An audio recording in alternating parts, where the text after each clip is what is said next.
অৰুণিমা দত্ত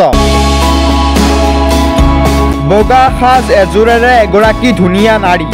নিগ্ধ চাৱনী নিগ্ধ পোছাক ইমান ধুনীয়া হ'ব পাৰেনে দৰাৰ মাক এক অৰ্থতেই ধুনীয়া তেওঁ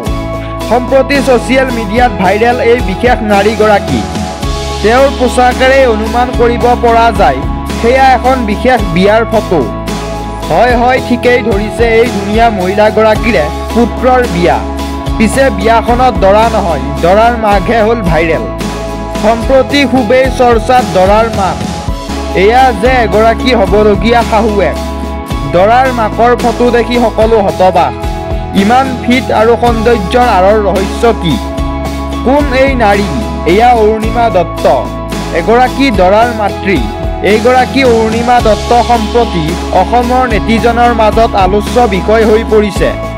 নিজৰ অপৰূপ সৌন্দৰ্যৰে ছ'চিয়েল মিডিয়াত ভাইৰেল হৈ পৰা দৰাৰ মাতৃ অৰুণিমা দত্তই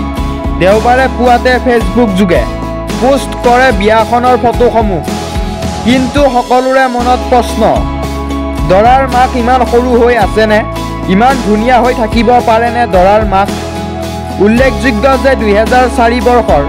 মিছেছ ইণ্ডিয়াৰ ৰানাৰ্ছ আপ আছিল অৰুণিমা দত্ত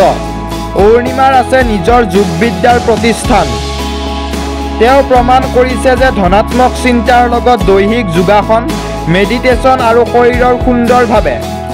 যতন ল'ব পাৰিলে বয়স হৈ পৰে মাথো এটি সংখ্যা ব্যুৰ ৰিপৰ্ট অসম নিউজ।